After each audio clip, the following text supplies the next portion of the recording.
बहुत ही प्यारे बच्चों, ਤੁਸੀਂ ਸਾਰੇ ਹੀ NTSC ਦੀ ਤਿਆਰੀ ਕਰ ਰਹੇ ਹੋ। ਉਹਦੇ ਲਈ ਆਪਾਂ SS ਵਿਸ਼ਾ ਤਿਆਰ ਕਰਨਾ ਹੈ।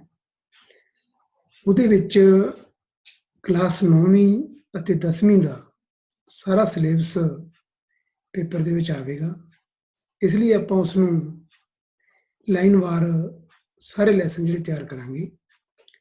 ਅੱਜ ਜਿਹੜਾ ਲੈਸਨ ਆਪਾਂ ਪੜ੍ਹਨਾ ਹੈ ਉਹ ਹੈ ਵਣ ਸਮਾਜ ਅਤੇ ਬਸਤੀਵਾਦ। ਇਹਦੇ ਲਈ ਸਭ ਤੋਂ ਪਹਿਲਾਂ ਇਹ ਜਾਣਨਾ ਜ਼ਰੂਰੀ ਹੈ ਕਿ ਵਣ ਸਮਾਜ ਤੋਂ ਕੀ ਭਾਵ ਹੈ। ਵਣ ਸਮਾਜ ਦੇ ਵਿੱਚ ਉਹ ਲੋਕ ਆਉਂਦੇ ਹੈ ਜਿਹੜੇ ਵਣਾਂ ਦੇ ਨੇੜੇ ਤੇੜੇ ਰਹਿੰਦੇ ਹੈ ਤੇ ਉਹ ਆਪਦੀ ਰੋਜੀ ਰੋਟੀ ਲਈ ਵਣਾਂ ਦੇ ਉੱਤੇ ਹੀ ਨਿਰਭਰ ਹਨ, ਜੰਗਲਾਂ ਦੇ ਉੱਤੇ ਹੀ ਨਿਰਭਰ ਹਨ। ਬਸਤੀਵਾਦ ਕੀ ਹੈ? ਇੱਕ ਦੇਸ਼ ਦਾ ਦੂਜੇ ਦੇਸ਼ ਦੇ ਸਾਧਨਾਂ ਤੇ ਕਬਜ਼ਾ ਕਰ ਲੈਣਾ, ਉਹਨੂੰ ਗੁਲਾਮ ਬਣਾ ਲੈਣਾ ਤੇ ਉੱਥੋਂ ਦੇ ਸਾਧਨਾਂ ਦਾ ਆਪਦੇ ਹਿੱਤਾਂ ਲਈ ਪ੍ਰਯੋਗ ਕਰਨਾ। ਤੁਹਾਨੂੰ ਸਾਰਿਆਂ ਨੂੰ ਪਤਾ ਹੈ ਕਿ ਆਪਾਂ ਅੰਗਰੇਜ਼ਾਂ ਦੇ ਗੁਲਾਮ ਰਹੇ ਹਾਂ। ਇੰਗਲੈਂਡ ਨੇ ਆਪਣੇ ਤੇ ਕਬਜ਼ਾ ਕੀਤਾ ਸੀ ਤੇ ਅੰਗਰੇਜ਼ਾਂ ਨੇ ਇੱਥੋਂ ਆਪਣੇ ਸਾਧਨਾਂ ਦੀ ਬੜੀ ਲੁੱਟ ਖਸੁੱਟ ਕੀਤੀ ਸੀ। ਤਾਂ ਆਪਾਂ ਅੰਗਰੇਜ਼ਾਂ ਦੀ, ਇੰਗਲੈਂਡ ਦੀ ਬਸਤੀ ਸੀ। ਕਲੋਨੀਅਲਿਜ਼ਮ ਸ਼ਬਦ ਆ ਜੋ ਉਹ ਲਾਤੀਨੀ ਭਾਸ਼ਾ ਦੇ ਸ਼ਬਦ ਕਲੋਨੀਆ ਤੋਂ ਬਣਿਆ, ਜਿਹਦਾ ਮਤਲਬ ਇਹ ਹੈ ਕਿ ਇਸ ਤਰ੍ਹਾਂ ਦੀ ਜਾਇਦਾਦ, ਇਸ ਤਰ੍ਹਾਂ ਦੀ ਪ੍ਰਾਪਰਟੀ ਜਿਹਨੂੰ ਕਿਸੇ ਦੇਸ਼ ਨੇ ਦੂਜੇ ਦੇਸ਼ ਦੇ ਵਿੱਚ ਯੋਜਨਾਬੱਧ ਤਰੀਕੇ ਨਾਲ ਕਾਇਮ ਕੀਤਾ ਹੋਵੇ, ਕਬਜ਼ਾ ਕੀਤਾ ਹੋਵੇ। ਜਿਹੜੇ ਵਣ ਹੈ, ਜੰਗਲ ਹੈ, ਉਹ ਸਾਡੇ ਲਈ ਬੜੇ ਮਹੱਤਵਪੂਰਨ ਹੈ ਕਿਉਂਕਿ ਇਹਨਾਂ ਤੋਂ ਸਾਨੂੰ ਫੁੱਲ, ਫਲ, ਜੜੀ ਬੂਟੀਆਂ, ਲੱਕੜ, ਜਾਨਵਰਾਂ ਦੇ ਰਹਿਣ ਦੇ ਲਈ ਉਹਨਾਂ ਦੇ ਘਰ, ਪਨਾਹਗਾਰ, ਇਹ ਸਭ ਕੁਛ ਦੇ ਲਈ ਸਹਾਈ ਨੇ। ਇਹ ਸਾਡੇ ਵਾਤਾਵਰਨ ਨੂੰ ਸਾਫ਼ ਰੱਖਦੇ ਹੈ। ਵਰਖਾ ਲਿਆਉਣ ਦੇ ਵਿੱਚ ਇਹਨਾਂ ਦਾ ਬੜਾ ਯੋਗਦਾਨ ਹੈ। ਪਹਿਲਾਂ ਜਦੋਂ ਅਸੀਂ ਅੰਗਰੇਜ਼ਾਂ ਦੇ ਗੁਲਾਮ ਨਹੀਂ ਸੀ ਤਾਂ ਸਾਡੇ ਲੋਕ ਇਹਨਾਂ ਜੰਗਲਾਂ ਦੇ ਉੱਤੇ ਪੂਰੀ ਤਰ੍ਹਾਂ ਨਿਰਭਰ ਸਨ। ਉਹ ਆਪਦੀਆਂ ਲੋੜਾਂ ਇੱਕ ਦੂਜੇ ਨਾਲ ਵਟਾਂਦਰਾ ਕਰਕੇ ਸਾਰਦੇ ਸੀ। ਇੰਗਲੈਂਡ ਅਤੇ ਯੂਰਪ ਦੇ ਬਾਕੀ ਦੇਸ਼ਾਂ, ਅਮਰੀਕਾ ਦੇ ਵਿੱਚ ਜੋ ਤਕਨੀਕੀ ਖੋਜਾਂ ਹੋਈਆਂ ਤਾਂ ਉਹਨਾਂ ਨੇ ਉਤਪਾਦਨ ਕਰਨ ਦੇ ਢੰਗ ਜਿਹੜੇ ਬਦਲ ਗਏ। 1750 ਤੋਂ ਲੈ ਕੇ 1850 ਈਸਵੀ ਦੇ ਵਿੱਚ ਇਹ ਤਬਦੀਲੀ ਆਈ ਜਿਹਨੂੰ ਉਦਯੋਗਿਕ ਕ੍ਰਾਂਤੀ ਦਾ ਨਾਮ ਦਿੱਤਾ ਗਿਆ। ਉੱਥੇ ਜਿਹੜੇ ਹੱਥਾਂ ਨਾਲ ਚਲਾਏ ਜਾਂਦੇ ਸੀ ਔਜ਼ਾਰ, ਉਹਦੀ ਥਾਂ ਤੇ ਉਤਪਾਦਨ ਕਰਨ ਵਾਸਤੇ ਮਸ਼ੀਨਾਂ ਵੱਡੇ ਪੱਧਰ ਤੇ ਵਰਤੀਆਂ ਜਾਣ ਲੱਗੀਆਂ। ਹੁਣ ਜਦੋਂ ਯੂਰਪ ਦੇ ਦੇਸ਼ਾਂ ਵਿੱਚ ਮਸ਼ੀਨਾਂ ਦੀ ਵਰਤੋਂ ਵੱਡੇ ਪੱਧਰ ਤੇ ਹੋਈ ਤਾਂ ਉਹਨਾਂ ਮਸ਼ੀਨਾਂ ਨੂੰ ਸਮਾਨ ਬਣਾਉਣ ਦੇ ਲਈ ਕੱਚੇ ਮਾਲ ਦੀ ਲੋੜ ਵੱਡੇ ਪੱਧਰ ਤੇ ਸੀ ਤਾਂ ਉਹਨਾਂ ਦੇਸ਼ਾਂ ਕੋਲ ਇੰਨੇ ਸਾਧਨ ਨਹੀਂ ਸਨ। ਤਾਂ ਉਹਨਾਂ ਨੇ ਫਿਰ ਦੂਜੇ ਦੇਸ਼ਾਂ ਵਾਲੇ ਪਾਸੇ ਮੂੰਹ ਕੀਤਾ ਜਿਨ੍ਹਾਂ ਕੋਲੇ ਇਸ ਤਰ੍ਹਾਂ ਦੇ ਸਾਧਨ ਮੌਜੂਦ ਸਨ। ਜਿਵੇਂ ਭਾਰਤ ਕੋਲੇ ਕੁਦਰਤੀ ਸਾਧਨਾਂ ਦਾ ਬੜਾ ਵੱਡਾ ਖਜ਼ਾਨਾ ਸੀ। ਇਸ ਕਰਕੇ ਅੰਗਰੇਜ਼ ਇੰਗਲੈਂਡ ਤੋਂ ਆਪਣੇ ਸਾਧਨਾਂ ਦੀ ਲੁੱਟ ਕਰਨ ਲਈ ਇੱਥੇ ਆਏ। ਬਸਤੀਵਾਦ ਅਧੀਨ ਵਣ ਸਮਾਜਾਂ ਦਾ ਬੜਾ ਪਰਿਵਰਤਨ ਹੋਇਆ। ਉਦਯੋਗਿਕ ਕ੍ਰਾਂਤੀ ਕਰਕੇ ਸੰਸਾਰ ਦੇ ਵਿੱਚ, ਸਾਰੀ ਦੁਨੀਆ ਦੇ ਵਿੱਚ ਲੱਕੜ ਦੀ ਮੰਗ ਬੜੀ ਵਧੀ, ਜੰਗਲੀ ਸੋਮਿਆਂ ਦੀ ਮੰਗ ਬੜੀ ਵਧੀ, ਜਿਹਦੇ ਕਰਕੇ ਦਰਖਤਾਂ ਨੂੰ ਕੱਟਣਾ ਸ਼ੁਰੂ ਹੋਇਆ। ਸਿਰਫ ਤੇ ਸਿਰਫ ਅੰਗਰੇਜ਼ਾਂ ਨੇ ਇੰਗਲੈਂਡ ਤੋਂ ਆ ਕੇ ਦੂਜੇ ਦੇਸ਼ਾਂ ਤੇ ਕਬਜ਼ਾ ਨਹੀਂ ਕੀਤਾ। ਯੂਰਪ ਦੇ ਦੂਜੇ ਦੇਸ਼ ਜਿਵੇਂ ਡੱਚ, ਪੁਰਤਗਾਲ, ਫਰਾਂਸੀਸ, ਉਹਨਾਂ ਨੇ ਵੀ ਆ ਕੇ ਦੂਜੇ ਦੇਸ਼ਾਂ ਦੇ ਸਾਧਨਾਂ ਨੂੰ ਆਪਦੇ ਕਬਜ਼ੇ ਵਿੱਚ ਲਿਆ, ਉਹਨਾਂ ਨੂੰ ਗੁਲਾਮ ਬਣਾਇਆ, ਬਸਤੀਆਂ ਬਣਾਈਆਂ ਆਪਦੀਆਂ। ਇਹ ਜ਼ਿਆਦਾਤਰ ਬਣੀਆਂ ਕਿਹੜੇ ਮਹਾਂਦੀਪ ਦੇ ਵਿੱਚ? ਏਸ਼ੀਆ ਅਤੇ ਅਫਰੀਕਾ ਮਹਾਂਦੀਪ ਵਿੱਚ। ਹੁਣ ਵਣਾਂ ਨੂੰ ਕਿਉਂ ਕੱਟਿਆ ਗਿਆ? ਸਭ ਤੋਂ ਪਹਿਲੀ ਗੱਲ, ਖੇਤੀ ਵਾਸਤੇ ਭੂਮੀ ਦੀ ਲੋੜ ਸੀ ਕਿਉਂਕਿ ਖੇਤੀ ਤੋਂ ਇਹਨਾਂ ਨੂੰ ਕੱਚੇ ਮਾਲ ਦੀ ਪ੍ਰਾਪਤੀ ਹੋਣੀ ਸੀ। ਆਪਾਂ ਉਦਾਹਰਨ ਲੈ ਲੈਂਦੇ ਹਾਂ, ਇੱਕ ਕੱਪੜੇ ਦਾ ਕਾਰਖਾਨਾ ਹੈ, ਉਹਦੇ ਲਈ ਕੀ ਚੀਜ਼ ਚਾਹੀਦੀ ਹੈ? ਕਪਾਹ। ਕਪਾਹ ਕਿੱਥੋਂ ਆਵੇਗੀ? ਖੇਤੀ ਤੋਂ। ਤੇ ਖੇਤੀ ਕਿੱਥੇ ਹੋਊਗੀ? ਜ਼ਮੀਨ ਤੇ। ਤੇ ਜ਼ਮੀਨ ਫਿਰ ਦਰਖਤਾਂ ਨੂੰ ਪੱਟ ਕੇ ਖਾਲੀ ਕੀਤੀ ਗਈ, ਉਹਦੇ ਤੇ ਵੱਡੇ ਪੱਧਰ ਤੇ ਉੱਤੇ ਅਜਿਹਾ ਉਤਪਾਦਨ ਕੀਤਾ ਗਿਆ ਜੋ ਕਾਰਖਾਨੇ ਲਈ ਕੱਚੇ ਮਾਲ ਦਾ ਸਰੋਤ ਬਣ ਸਕੇ। ਦੂਜੀ ਗੱਲ, ਜਦੋਂ ਅੰਗਰੇਜ਼ ਭਾਰਤ ਦੇ ਵਿੱਚ ਆਏ ਤਾਂ ਉਹਨਾਂ ਨੇ ਸ਼ੁਰੂ ਕੀਤੀ ਸੀ। ਜਿਹੜੀਆਂ ਰੇਲਾਂ ਚੱਲੀਆਂ, ਸਭ ਤੋਂ ਪਹਿਲੀ ਰੇਲ ਜਿਹੜੀ ਆਪਣੀ ਮੁੰਬਈ ਤੋਂ ਥਾਣਾ ਚੱਲੀ ਸੀਗੀ, ਤਾਂ ਉਹਨਾਂ ਨੇ ਆਪਦੇ ਪ੍ਰਸ਼ਾਸਕੀ ਢਾਂਚੇ ਨੂੰ ਮਜ਼ਬੂਤ ਕਰਨ ਵਾਸਤੇ, ਵਪਾਰ ਦੇ ਹਿੱਤਾਂ ਲਈ ਉਹਨਾਂ ਨੂੰ ਰੇਲਵੇ ਦੀ ਲੋੜ ਸੀ। ਤਾਂ ਰੇਲਵੇ ਦਾ ਵਿਸਥਾਰ ਕਰਨ ਵਾਸਤੇ ਉਹਨਾਂ ਨੇ ਫਿਰ ਵੱਡੇ ਪੱਧਰ 'ਤੇ ਕੰਮ ਸ਼ੁਰੂ ਕੀਤਾ। ਤੁਸੀਂ ਅੰਦਾਜ਼ਾ ਲਾਓ ਕਿ 1890 ਦੇ ਵਿੱਚ ਭਾਰਤ ਦੇ ਵਿੱਚ ਰੇਲਵੇ ਲਾਈਨਾਂ ਦੀ ਲੰਬਾਈ ਸਿਰਫ 25,000 ਕਿਲੋਮੀਟਰ ਸੀ, ਜਿਹੜੀ ਕਿ 1946 ਦੇ ਵਿੱਚ ਵੱਧ ਕੇ 7,65,000 ਕਿਲੋਮੀਟਰ ਹੋ ਗਈ। ਹੁਣ ਰੇਲਵੇ ਪਟੜੀ ਬਣਾਉਣ ਦੇ ਲਈ ਸਲੀਪਰਾਂ ਦੀ ਵਰਤੋਂ ਹੁੰਦੀ ਹੈ। ਤੁਸੀਂ ਦੇਖੇ ਹੋਣਗੇ ਲੱਕੜ ਦੇ ਸਲੀਪਰ ਰੇਲਵੇ ਲਾਈਨਾਂ ਦੇ ਥੱਲੇ ਹੁੰਦੇ ਹਨ। ਤਾਂ ਸਲੀਪਰ ਕਾਹਦੇ ਬਣਨੇ ਸੀ ਲੱਕੜੀ ਦੇ? ਤਾਂ ਫਿਰ ਲੱਕੜੀ ਜੰਗਲਾਂ ਨੂੰ ਕੱਟ ਕੇ ਆਈ। 1 ਕਿਲੋਮੀਟਰ ਰੇਲਵੇ ਲਾਈਨ ਵਿਛਾਉਣ ਦੇ ਲਈ 450 ਸਲੀਪਰਾਂ ਦੀ ਲੋੜ ਪੈਂਦੀ ਹੈ। ਤੇ ਇਸ ਤੋਂ ਬਿਨਾਂ ਰੇਲਵੇ ਦੇ ਡੱਬੇ ਜਾਂ ਬਾਲਣ ਦੇ ਵਿੱਚ ਵੀ ਲੱਕੜ ਦੀ ਵਰਤੋਂ ਜਿਹੜੀ ਕੀਤੀ ਜਾਂਦੀ ਹੈ। ਇਹ ਲੋੜਾਂ ਸਾਰਨ ਦੇ ਲਈ ਜੰਗਲਾਂ ਦੀ ਕਟਾਈ ਦਾ ਕੰਮ ਸ਼ੁਰੂ ਹੋਇਆ। ਤੀਜਾ ਆਉਂਦਾ ਹੈ ਸਮੁੰਦਰੀ ਜਹਾਜ਼ ਬਣਾਉਣ ਦੇ ਲਈ। ਉਦੋਂ ਜ਼ਿਆਦਾਤਰ ਜਿਹੜੀ ਆਵਾਜਾਈ ਹੈ ਸਮੁੰਦਰੀ ਜਹਾਜ਼ਾਂ ਰਾਹੀਂ ਹੁੰਦੀ ਸੀ। ਤਾਂ ਯੂਰਪ ਦੇ ਵਿੱਚ ਜਿਹੜੇ ਸਮੁੰਦਰੀ ਜਹਾਜ਼ ਬਣਦੇ ਸੀ ਉਹ ਓਕ ਦੇ ਦਰਖਤ ਤੋਂ ਬਣਦੇ ਸੀ, ਜਿਹਦੀ ਉਮਰ ਲਗਭਗ 18 ਸਾਲ ਹੁੰਦੀ ਸੀ। ਉਹਦੀ ਮਿਆਦ ਹੀ ਇੰਨੀ ਹੈ। ਪਰ ਭਾਰਤ ਦੇ ਵਿੱਚ ਸਾਗਵਾਨ ਦੇ ਦਰਖਤ ਦੀ ਲੱਕੜ ਵਰਤੀ ਜਾਂਦੀ ਸੀ। ਇਹਦੀ ਉਮਰ ਹੁੰਦੀ ਹੈ 50 ਸਾਲ, ਕਿਉਂਕਿ ਤਣੀ ਦੀ ਲੰਬਾਈ ਜ਼ਿਆਦਾ ਹੁੰਦੀ ਹੈ, ਜਹਾਜ਼ ਮਜ਼ਬੂਤ ਬਣਦੇ ਹੈ। ਇਸ ਲਈ ਇੰਗਲੈਂਡ ਨੇ ਸਾਗਵਾਨ ਦੀ ਲੱਕੜ ਦੀ ਜਦੋਂ ਲੋੜ ਮਹਿਸੂਸ ਕੀਤੀ ਤਾਂ ਵੱਡੀ ਪੱਧਰ ਦੇ ਉੱਤੇ ਲੱਕੜ ਆਪਣੇ ਇੱਥੋਂ ਇੰਗਲੈਂਡ ਨੂੰ ਗਈ। ਤਾਂ ਸਾਗਵਾਨ ਦੇ ਜੰਗਲਾਂ ਤੇ ਅੰਗਰੇਜ਼ਾਂ ਨੇ ਆਪਦਾ ਇੱਕ ਅੱਧ ਘਰ ਜਮ੍ਹਾਂ ਕਰ ਲਿਆ ਤੇ ਕੱਟ ਕੇ ਲੱਕੜ ਜਿਹੜੀ ਆਪਦੇ ਦੇਸ਼ ਨੂੰ ਭੇਜਣ ਲੱਗੀ।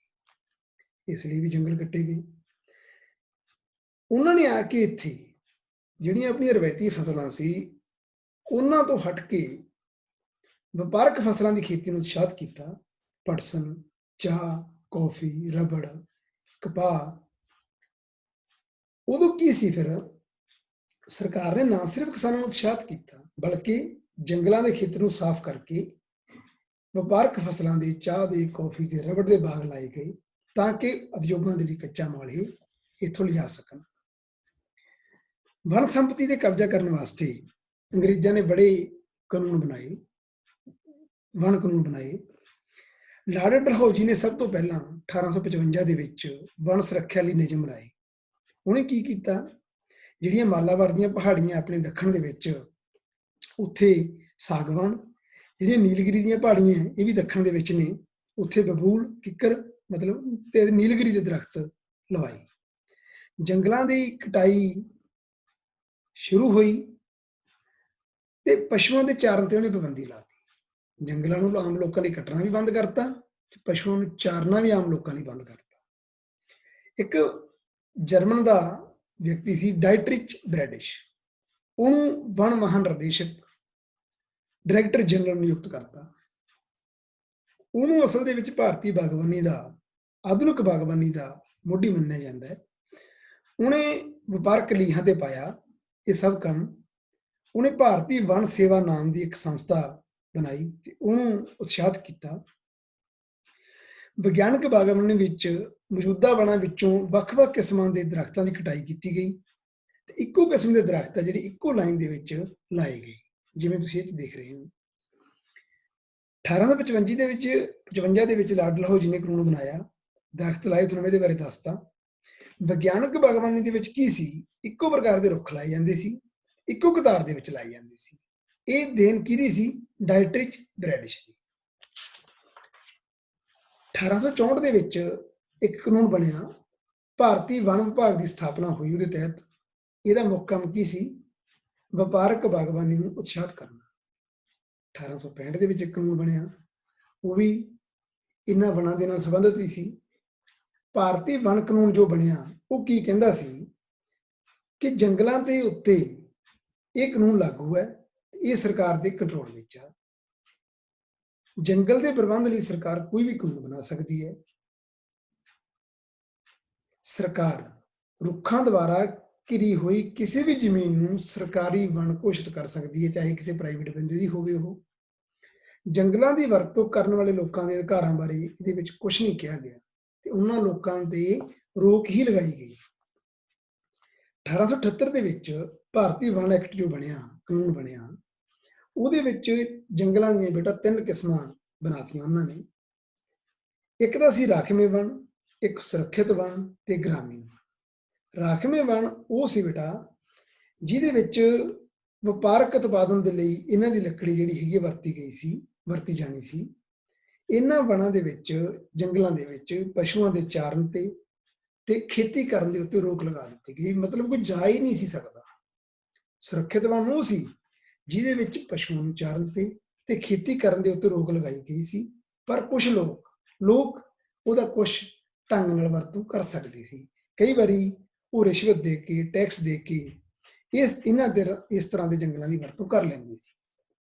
ਪੇਂਡੂ ਵਣ ਉਹ ਸੀ ਕਿ ਇੱਥੋਂ ਨੇੜੇ ਰਹਿਣ ਵਾਲੇ ਲੋਕ ਆਪਦੀ ਲੱਕੜ ਦੀ, ਬਾਲਣ ਦੀ ਲੋੜ ਪੂਰੀ ਕਰਨ ਵਾਸਤੇ ਇਹਨਾਂ ਵਣਾਂ ਦੇ ਵਿੱਚ ਜਾ ਸਕਦੇ ਸੀ। 1906 ਦੇ ਵਿੱਚ ਦੇਹਰਾਦੂਨ ਦੇ ਵਿੱਚ ਇੰਪੀਰੀਅਲ ਵਣ ਖੋਜ ਕੇਂਦਰ ਬਣਿਆ। ਦੇਹਰਾਦੂਨ ਦੇ ਵਿੱਚ ਇਹ ਕੁਐਸਚਨ ਆ ਜਾਂਦਾ ਹੁੰਦਾ, ਇਹ ਤੁਸੀਂ ਯਾਦ ਰੱਖਣਾ ਹੈ, ਕਿੱਥੇ ਬਣਿਆ? ਦੇਹਰਾਦੂਨ। 1927 ਦੇ ਵਿੱਚ ਜੰਗਲਾਂ ਨਾਲ ਸੰਬੰਧਿਤ ਕਾਨੂੰਨ ਨੂੰ ਮਜ਼ਬੂਤ ਕਰਨ ਵਾਸਤੇ ਇੱਕ ਨਵਾਂ ਐਕਟ ਬਣਿਆ, ਭਾਰਤੀ ਵਣ ਕਾਨੂੰਨ 1927। ਇਹਦੇ ਵਿੱਚ ਇੱਕ ਨਵੀਂ ਗੱਲ ਜਿਹੜੀ ਐਡ ਕੀਤੀ ਗਈ, ਜੰਗਲੀ ਉਪਜਾਂ ਦੇ ਉੱਤੇ ਟੈਕਸ ਲਾਉਣ ਦੀ ਤਜਵੀਜ਼ ਸੀਗੀ ਇੱਕ ਤਾਂ ਇਹਦੇ ਵਿੱਚ। ਦੂਜਾ ਸੀ ਜਿਹੜਾ ਵੀ ਇਸ ਕਾਨੂੰਨ ਨੂੰ ਤੋੜੂਗਾ ਉਹਨੂੰ ਕੈਦ ਹੋ ਸਕਦੀ ਹੈ, ਉਹਨੂੰ ਜੁਰਮਾਨਾ ਹੋ ਸਕਦਾ ਹੈ। ਭਾਰਤ, ਜੇ ਆਪਾਂ ਪੁਰਾਣੇ ਸਮੇਂ ਵੱਲ ਝਾਤ ਮਾਰੀਏ, ਆਪਣੀ ਜਿਹੜੀ ਧਰਤੀ ਹੈ, ਰਿਸ਼ੀਆਂ ਮੁਨੀਆਂ, ਗੁਰੂਆਂ ਪੀਰਾਂ ਦੀ ਧਰਤੀ ਹੈ। ਬਾਬੇ ਨਾਨਕ ਵਰਗੇ ਇੱਥੇ ਹੋਏ ਨੇ, ਸ਼੍ਰੀ ਗੁਰੂ ਗੋਬਿੰਦ ਸਿੰਘ ਜੀ ਵਰਗੇ ਜਿਨ੍ਹਾਂ ਨੇ ਸਰਬੰਸ ਵਾਰਿਆ ਹੈ, ਉਹਨਾਂ ਦੀ ਧਰਤੀ ਹੈ। ਆਪਣਾ ਵਿਰਸਾ ਬੜਾ ਅਮੀਰ ਹੈ। ਈਸਵੀ ਸਨ ਸ਼ੁਰੂ ਹੋਣ ਤੋਂ 3 ਸਦੀਆਂ ਪਹਿਲਾਂ, 300 ਸਾਲ ਪਹਿਲਾਂ ਦੇ ਲਗਭਗ, ਰਾਜਾ ਅਸ਼ੋਕ ਹੋਇਆ ਆਪਣੇ। ਉਹਨੇ ਜਦੋਂ ਕਲਿੰਗਾ ਦਾ ਯੁੱਧ ਲੜਿਆ ਤਾਂ ਉੱਥੋਂ ਦੀ ਮਾਰ-ਧਾੜ ਦੇਖ ਕੇ, ਤਬਾਹੀ ਦੇਖ ਕੇ ਉਹਨੇ ਯੁੱਧ ਨਾ ਕਰਨ ਦਾ ਫੈਸਲਾ ਕੀਤਾ ਸੀ। ਤੁਸੀਂ ਪੜ੍ਹਿਆ ਛੋਟੀਆਂ ਕਲਾਸਾਂ ਦੇ ਵਿੱਚ। ਤਾਂ ਉਹਨੇ ਸ਼ਿਲਾਲੇਖ ਦੇ ਉੱਤੇ ਲਿਖਾਇਆ ਸੀ ਕਿ ਵੱਖ-ਵੱਖ ਤਰ੍ਹਾਂ ਦੇ ਜਾਨਵਰਾਂ, ਜੰਤੂਆਂ ਨੂੰ ਮਾਰਿਆ ਨਹੀਂ ਜਾਊਗਾ। ਉਹਨੇ ਰੋਕ ਲਗਾ ਦਿੱਤੀ ਸੀ। ਇਹ ਯਾਦ ਰੱਖਣਾ, ਕਈ ਵਾਰੀ ਪੁੱਛਿਆ ਜਾ ਸਕਦਾ ਹੈ। ਜਿਹੜੇ ਕਾਨੂੰਨ ਵਣ ਸਮਾਜ ਤੇ ਵਣਾਂ ਸੰਬੰਧੀ ਆਏ, ਉਹਨਾਂ ਦਾ ਵਣ ਸਮਾਜ ਦੇ ਉੱਤੇ ਵੱਖ-ਵੱਖ ਪ੍ਰਭਾਵ ਪਏ, ਮਨੁੱਖੀ ਜੀਵਨ ਦੇ ਉੱਤੇ ਪ੍ਰਭਾਵ ਪਿਆ, ਕਿਉਂਕਿ ਉਹ ਸਾਰੇ ਕੰਮਾਂ ਲਈ ਜੰਗਲਾਂ ਦੇ ਉੱਤੇ ਨਿਰਭਰ ਸੀ। ਇਹਨਾਂ ਕਾਨੂੰਨਾਂ ਦੇ ਆਉਣ ਨਾਲ ਉਹਨਾਂ ਦੀ ਜ਼ਿੰਦਗੀ ਹੈ ਜਿਹੜੀ ਉਹ ਔਖੀ ਹੋ ਗਈ, ਕਿਉਂਕਿ ਉਹਨਾਂ ਨੂੰ ਲੱਕੜਾਂ ਕੱਟਣ ਦੇ ਉੱਤੇ ਰੋਕ ਲੱਗ ਗਈ ਤਾਂ ਉਹਨਾਂ ਨੂੰ ਚੋਰੀ ਛਿਪੇ ਜੰਗਲਾਂ ਦੇ ਵਿੱਚ ਲੱਕੜਾਂ ਕੱਟਣੀਆਂ ਪੈਂਦੀਆਂ ਸੀਗੀਆਂ, ਤੇ ਇਹਦੇ ਬਦਲੇ ਉਹਨਾਂ ਨੂੰ ਫਿਰ ਜੁਰਮਾਨਾ ਜਾਂ ਸਜ਼ਾ ਹੁੰਦੀ ਸੀਗੀ, ਜਿਹਦੇ ਕਰਕੇ ਉਹਨਾਂ ਨੂੰ ਤਕਲੀਫਾਂ ਝੱਲਣੀਆਂ ਪਈਆਂ। ਇਹਦਾ ਪ੍ਰਭਾਵ ਬੇਟਾ ਖੇਤੀ ਤੇ ਵੀ ਪਿਆ। ਆਪਣੇ ਪਹਿਲਾਂ ਰਵਾਇਤੀ ਕਿਸਮ ਦੀ ਖੇਤੀ ਚੱਲਦੀ ਸੀਗੀ, ਤੇ ਇੱਕ ਝੂਮ ਪ੍ਰਥਾ ਜਾਂ ਝੂਮੀ ਖੇਤੀ ਕਹਿੰਦੇ ਹਨ, ਇਹਨੂੰ ਬਦਲਵੀਂ ਖੇਤੀ ਵੀ ਕਿਹਾ ਜਾਂਦਾ ਹੈ। ਇਹਦੇ ਵਿੱਚ ਕੀ ਸੀਗਾ, ਇਹ ਪ੍ਰਸ਼ਨ ਪੁੱਛਿਆ ਜਾਂਦਾ ਆਮ ਤੌਰ ਤੇ, ਇਹਦਾ ਮਤਲਬ ਕੀ ਹੈ? ਝੂਮ ਪ੍ਰਥਾ ਕੀ ਸੀ? ਜੰਗਲਾਂ ਦੇ ਵਿੱਚ ਨਾ ਕੁਝ ਦਰਖਤਾਂ ਨੂੰ ਕੱਟ ਲੈਂਦੇ ਸੀਗੇ, ਤੇ ਉਹਨੂੰ ਅੱਗ ਲਾ ਦਿੰਦੇ ਸੀ, ਉੱਥੇ ਫਸਲ ਬੀਜ ਦਿੰਦੇ ਸੀ, ਤੇ ਉਹਨੂੰ ਅਕਤੂਬਰ ਨਵੰਬਰ ਦੇ ਵਿੱਚ ਕੱਟਿਆ ਜਾਂਦਾ ਸੀਗਾ। 2-3 ਸਾਲ ਉਸ ਥਾਂ ਦੇ ਉੱਤੇ ਫਸਲ ਪੈਦਾ ਕਰਦੇ, ਤੇ ਜਦੋਂ ਉਹਦੀ ਉਪਜਾਊ ਸ਼ਕਤੀ ਘਟ ਜਾਂਦੀ ਤਾਂ ਉੱਥੇ ਰੁੱਖ ਲਾ ਦਿੰਦੇ ਤਾਂ ਕਿ ਜੰਗਲ ਬਣ ਜੇ। 15-17 ਸਾਲਾਂ ਦੇ ਵਿੱਚ ਦੁਬਾਰਾ ਤਿਆਰ ਹੋ ਜਾਂਦਾ ਸੀ, ਤੇ ਆਪ ਕਿਸੇ ਹੋਰ ਜਗ੍ਹਾ ਦੇ ਉੱਤੇ ਜਾ ਕੇ ਜੰਗਲ ਕੱਟ ਕੇ ਉੱਥੇ ਫਸਲ ਬੀਜ ਲੈਂਦੇ ਸੀ। ਇਹ ਬਦਲਵੀਂ ਖੇਤੀ ਕਹਿੰਦੇ ਸੀ ਇਹਨੂੰ, ਜਾਂ ਇਹਨੂੰ ਝੂਮ ਪ੍ਰਥਾ ਕਿਹਾ ਜਾਂਦਾ ਸੀ, ਜਿਹੜੀ ਕਿ ਉਸ ਸਮੇਂ ਲੋਕਾਂ ਦੁਆਰਾ ਕੀਤੀ ਜਾਂਦੀ ਸੀ। ਜਦੋਂ ਇਹਦੇ ਉੱਤੇ ਰੋਕ ਲਾਤੀ ਤਾਂ ਲੋਕਾਂ ਦੇ ਵਿੱਚ ਗੁੱਸਾ ਫੈਲ ਗਿਆ, ਰੋਹ ਫੈਲ ਗਿਆ ਕਿ ਉਹਨਾਂ ਦੇ ਰੁਜ਼ਗਾਰ ਬੰਦ ਹੋ ਗਏ, ਉਹਨਾਂ ਨੂੰ ਆਪਦੇ ਅਨਾਜ ਦੀ ਲੋੜਾਂ ਦੀ ਪੂਰਤੀ ਲਈ ਤਕਲੀਫ ਹੋਣ ਲੱਗੀ, ਮੁਸ਼ਕਲ ਹੋਣ ਲੱਗੀ। ਇੱਕ ਸੀਗਾ ਜੰਗਲਾਂ ਦੇ ਨੇੜੇ ਰਹਿਣ ਵਾਲੇ ਲੋਕ ਸੀ ਜਿਹੜੇ, ਉਹ ਜੰਗਲਾਂ ਦੇ ਵਿੱਚ ਛੋਟੇ-ਛੋਟੇ ਜਾਨਵਰਾਂ ਦਾ, ਪੰਛੀਆਂ ਦਾ ਸ਼ਿਕਾਰ ਕਰਕੇ ਆਪਦਾ ਜੀਵਨ ਨਿਰਵਾਹ ਕਰਦੇ ਸੀਗੇ। ਪਰ ਜਦੋਂ ਅੰਗਰੇਜ਼ਾਂ ਨੇ, ਵਣ ਕਾਨੂੰਨਾਂ ਨੇ ਇਸ ਜੰਗਲਾਂ ਦੇ ਵਿੱਚ ਦਖਲ ਅੰਦਾਜ਼ੀ ਲੋਕਾਂ ਦੀ ਰੋਕਤੀ, ਤਾਂ ਦੂਜੇ ਪਾਸੇ ਸਰਕਾਰ ਨੇ ਕੀ ਕੀਤਾ, ਜਿਹੜੇ ਮਾਸਖੋਰੇ ਖਤਰਨਾਕ ਜਾਨਵਰ ਸੀ, ਜਿਵੇਂ ਸ਼ੇਰ, ਬਘਿਆੜ, ਚੀਤਾ, ਇਹਨਾਂ ਦੇ ਸ਼ਿਕਾਰ ਨੂੰ ਉਤਸ਼ਾਹਿਤ ਕੀਤਾ। ਇਹਨਾਂ ਨੂੰ ਮਾਰਨ ਵਾਲਿਆਂ ਨੂੰ ਨਗਦ ਇਨਾਮ ਦਿੱਤਾ ਜਾਂਦਾ ਸੀ, ਤੇ ਜਿਹੜੇ ਪਿੰਡ ਦੇ ਲੋਕ ਇਹਨਾਂ ਕਾਨੂੰਨਾਂ ਦੀ ਉਲੰਘਣਾ ਕਰਦੇ ਸੀ, ਉਹ ਸਾਰੇ ਪਿੰਡ ਦਾ ਦਾਖਲਾ ਜੰਗਲ ਦੇ ਵਿੱਚ ਰੋਕ ਦਿੱਤਾ ਜਾਂਦਾ ਸੀ। ਤੁਸੀਂ ਅੰਦਾਜ਼ਾ ਲਾਓ, 1875 ਤੋਂ ਲੈ ਕੇ 1925 ਤੱਕ ਕੋਈ 2 ਲੱਖ ਭੇੜੀ, 80,000 ਬਾਘ ਤੇ 1.5 ਲੱਖ ਤੇਂਦੂਏ ਮਾਰ ਮੁਕਾਏ ਗਏ। ਬਹੁਤ ਵੱਡੀ ਪੱਧਰ ਦੇ ਉੱਤੇ ਇਹਨਾਂ ਦਾ ਜਿਹੜਾ ਵਿਨਾਸ਼ ਕੀਤਾ ਗਿਆ। 1952 ਦੇ ਵਿੱਚ ਭਾਰਤ ਦੀ ਵਨ ਨੀਤੀ ਬਣੀ, ਉਹਦੇ ਨਾਲ ਵੀ ਸਾਡੀ ਸਥਿਤੀ ਦੇ ਵਿੱਚ ਕੋਈ ਬਹੁਤਾ ਸੁਧਾਰ ਨਹੀਂ ਹੋਇਆ। ਉਹਦੇ ਵਿੱਚ ਵੀ ਸਰਵਜਨਕ ਹਿੱਤ ਦੀ ਥਾਂ ਤੇ ਰਾਸ਼ਟਰੀ ਹਿੱਤ ਨੂੰ ਹੀ ਪਹਿਲ ਦਿੱਤੀ ਗਈ। ਆਜ਼ਾਦੀ ਤੋਂ ਬਾਅਦ ਸੰਵਿਧਾਨਕ ਸੋਧਾਂ ਹੋਈਆਂ, ਜਿਹੜੇ ਜੰਗਲ ਸੀ ਉਹਨੂੰ ਸਮਵਰਤੀ ਸੂਚੀ ਦੇ ਵਿੱਚ ਰੱਖਿਆ ਗਿਆ। ਉਹਦਾ ਮਤਲਬ ਇਹ ਹੁੰਦਾ ਹੈ ਵੀ ਸਮਵਰਤੀ ਸੂਚੀ ਦਾ ਕੋਈ ਵਿਸ਼ਾ ਉਹਦੇ ਉੱਤੇ ਕੇਂਦਰ ਸਰਕਾਰ ਵੀ ਕਾਨੂੰਨ ਬਣਾ ਸਕਦੀ ਹੈ ਤੇ ਰਾਜ ਸਰਕਾਰ ਵੀ ਕਾਨੂੰਨ ਬਣਾ ਸਕਦੀ ਹੈ। ਉਸ ਤੋਂ ਬਾਅਦ ਜਿਹੜਾ ਬੇਟਾ ਨਵਾਂ ਐਕਟ ਬਣਿਆ, ਵਣ ਅਧਿਕਾਰ ਕਾਨੂੰਨ 2006, 18 ਦਸੰਬਰ 2006 ਨੂੰ ਪਾਸ ਕੀਤਾ ਗਿਆ। ਇਹਦੀ ਸਪੈਸ਼ਲ ਗੱਲ ਇੱਕ ਇਹ ਹੈ ਕਿ ਇਹ ਕਾਨੂੰਨ ਵਣਾਂ ਵਿੱਚ ਰਹਿਣ ਵਾਲੇ ਲੋਕਾਂ ਦੇ ਅਧਿਕਾਰਾਂ ਨਾਲ ਜੁੜਿਆ ਹੋਇਆ ਹੈ। ਇਹਦਾ ਮਤਲਬ ਕੀ ਸੀ? ਲੋਕਾਂ ਦੇ ਅਧਿਕਾਰਾਂ ਦੀ ਰਾਖੀ ਕਰਨੀ, ਜਿੱਥੇ ਵਣਾਂ ਦੀ ਰਾਖੀ ਕਰਨੀ ਉੱਥੇ ਲੋਕਾਂ ਦੇ ਅਧਿਕਾਰਾਂ ਦੀ ਵੀ ਰਾਖੀ ਕਰਨੀ ਹੈ। ਜੇ ਕਿਸੇ ਕਾਰਨ ਉਹਨਾਂ ਦਾ ਕੋਈ ਜਾੜਾ ਹੁੰਦਾ ਹੈ ਤਾਂ ਉਹਨਾਂ ਨੂੰ ਮੁੜ ਵਸੇਵੇ ਦਾ ਹੱਕ ਦੇਣਾ। ਇਹ ਜਿਹੜਾ ਐਕਟ ਸੀਗਾ ਲੋਕਾਂ ਦੇ ਹੱਕ ਲਈ ਬਣਿਆ ਸੀ। ਇੱਕ ਜੰਗਲਾਂ ਨੂੰ ਬਚਾਉਣ ਦੇ ਲਈ ਮੁੰਡਾ ਅੰਦੋਲਨ ਚੱਲਿਆ, ਉਹਦਾ ਇੱਥੇ ਜ਼ਿਕਰ ਕਰਨਾ ਬੜਾ ਜ਼ਰੂਰੀ ਹੈ।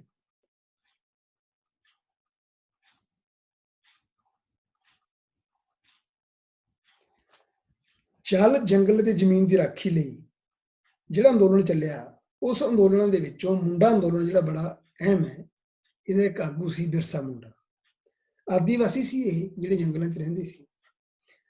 ਇਹਦਾ ਜਨਮ, ਬਿਰਸਾ ਮੁੰਡਾ ਦਾ ਜਨਮ 1875 ਈਸਵੀ ਦੇ ਵਿੱਚ ਰਾਂਚੀ ਵਿਖੇ ਹੋਇਆ, ਝਾਰਖੰਡ ਦੇ ਵਿੱਚ ਹੈ। ਲਿਹਾਤੂ ਨਾਮਕ ਪਿੰਡ ਜਿਹੜਾ ਝਾਰਖੰਡ ਦੇ ਵਿੱਚ ਹੈ, ਉੱਥੇ ਹੋਇਆ। ਇਹਨਾਂ ਦੇ ਪਿਤਾ ਦਾ ਨਾਂ ਸ਼ੁਗਨਾ ਮੋਂਡਾ ਤੇ ਮਾਤਾ ਦਾ ਨਾਂ ਰਕਮੀ ਹਾਟੂ ਸੀ। ਇਹਦਾ ਜ਼ਿਆਦਾਤਰ ਜਿਹੜਾ ਬਚਪਨ ਸੀ ਚਲਕੜ ਪਿੰਡ ਦੇ ਵਿੱਚ ਬੀਤਿਆ, ਭੇਡਾਂ ਬੱਕਰੀਆਂ ਚਾਰਦਾ ਸੀ। ਤਾਂ ਇਹਨਾਂ ਨੇ ਆਪਦੇ ਇਸ ਬੱਚੇ ਨੂੰ ਇਹਦੇ ਮਾਤਾ ਪਿਤਾ ਨੇ ਕ੍ਰਿਸਚਨ ਅਤੇ ਮਾਮੇ ਕੋਲੇ ਭੇਜਤਾ ਤੇ ਉੱਥੇ ਉਹਨੇ ਕ੍ਰਿਸਚਨ ਸਕੂਲ ਦੇ ਵਿੱਚ ਦਾਖਲਾ ਲੈ ਲਿਆ, ਈਸਾਈ ਧਰਮ ਗ੍ਰਹਿਣ ਕਰ ਲਿਆ। ਤੇ ਜਦੋਂ ਉਹਨੂੰ ਅੰਗਰੇਜ਼ਾਂ ਦੇ ਅਤਿਆਚਾਰਾਂ ਦਾ ਲੋਕਾਂ ਨੂੰ ਪਤਾ ਲੱਗਿਆ ਤਾਂ ਇਹਨੇ ਉੱਥੋਂ ਸਕੂਲ ਛੱਡਤਾ ਤੇ ਵੈਸ਼ਨਵ ਭਗਤ ਆਨੰਦ ਪਾਂਡੇ ਦੇ ਸੰਪਰਕ ਵਿੱਚ ਆਇਆ।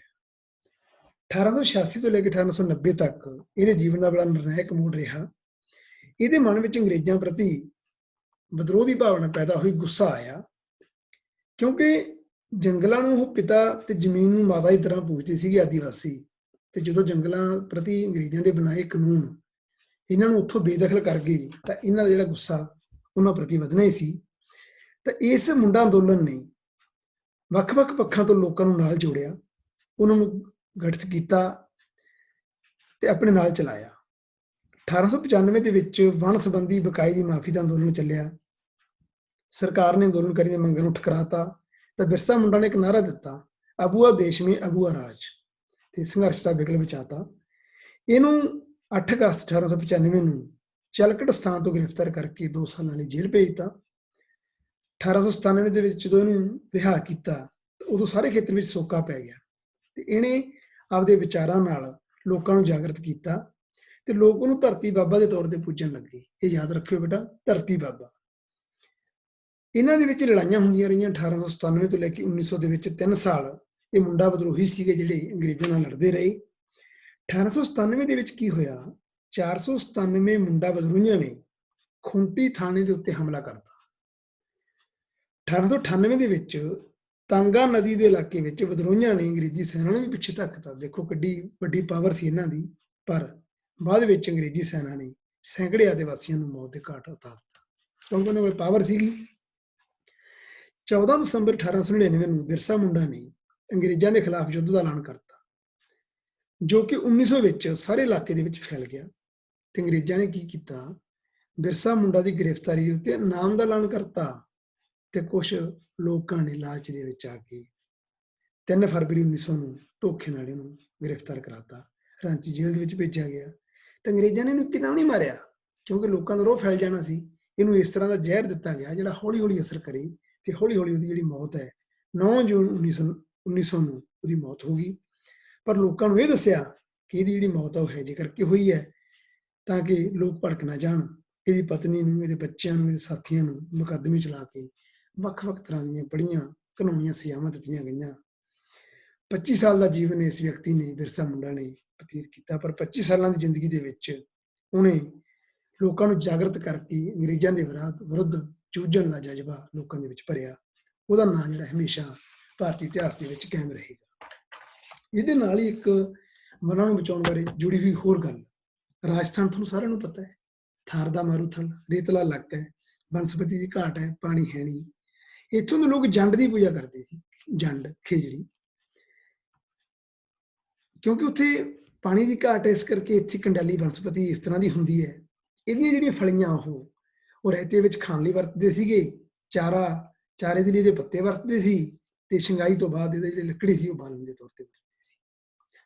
300 ਸਾਲ ਪਹਿਲਾਂ ਜਿਹੜਾ ਉੱਥੋਂ ਦਾ ਰਾਜਾ ਸੀ ਅਭੈ ਸਿੰਘ, ਉਹਨੇ ਆਪਦੇ ਮਹਿਲਾਂ ਵਾਸਤੇ ਲੱਕੜੀ ਦੀ ਜ਼ਰੂਰਤ ਸੀਗੀ, ਤੇ ਉਹਨੇ ਖੇਜੜਲੀ ਨਾਮਕ ਪਿੰਡ ਤੋਂ ਜੰਡਾਂ ਦੀ ਕਟਾਈ ਸ਼ੁਰੂ ਕਰਨ ਵਾਸਤੇ 1787 ਦੇ ਵਿੱਚ ਸੈਨਿਕ ਭੇਜਤੇ।